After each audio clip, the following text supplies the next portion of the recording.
Prince and fairy and you, fishes bird. Candles are blue of one by another. Tell a story and the story shadows are blurred. Oh, happy prince, you got it hard and prince, why are you crying? Who has stolen your land and hasn't left you lying? Oh, we'll be home, but then let us beg for rain. But suddenly the rain has stopped. Dripping and dripping, was it flowing? How come the beauty could never be so good? Finally, princess, where are you going? You might have known that isn't right. Tempting and tempting, how you wanting to open the door of your midnight. Finally, princess, thank you for coming. And although I saw and I was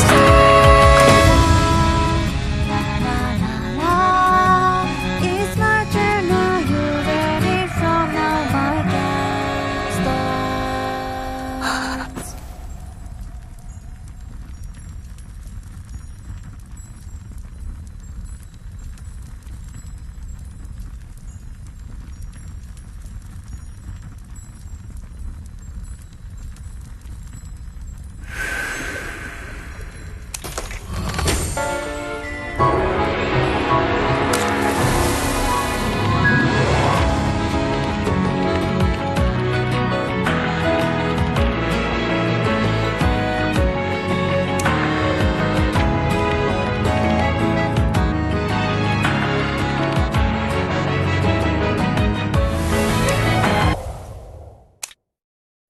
Walking hurriedly along the road, a cold and famished girl came to a manor. The manor's owner took her in, though the girl told him that she had no way to repay his kindness. The owner said that he was going on a long trip. He asked the girl to stay in the manor for a while and help him feed and care for the birds. The girl agreed.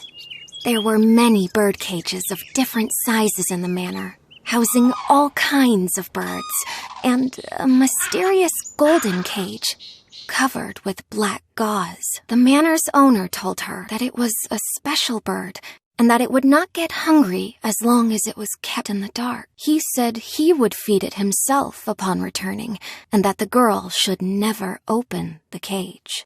The girl confirmed her duties. Alone in the manor, the girl fed the birds according to the owner's instructions. The day upon which the manor owner was expected to return arrived. The girl waited until the evening, yet the owner was nowhere to be seen. Outside, thunder and lightning suddenly appeared in the sky, accompanied by torrential rain. The girl closed the windows and went to check on the birds. The Manchurian crane was huddled in a corner, shivering. It must be afraid of the dark, the girl thought, and paid the bird no mind. The parrot, who had never uttered a word before, began shrieking, "Awake! Awake!" It must be afraid of the thunder, the girl thought, and paid the bird no mind. Finally, the girl's eyes fell upon the mysterious golden cage. Driven by curiosity and good-heartedness, despite the manor owner's warning, the girl opened the golden cage, and the black gauze instantly fell to the ground. At that moment, a bolt of lightning flashed outside the window, illuminating the room and what resided in the cage. She saw a bird lying on a pile of white bones as it awakened and looked at her with eyes as red as flowing blood. Her entire body was gripped by inexplicable fear. "It's hungry." A familiar voice came from behind her. These were the last words she heard before shutting her eyes for the last time.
There have been many famous artists in my family, each excelling in their own craft, be it painting, sculpture, or music.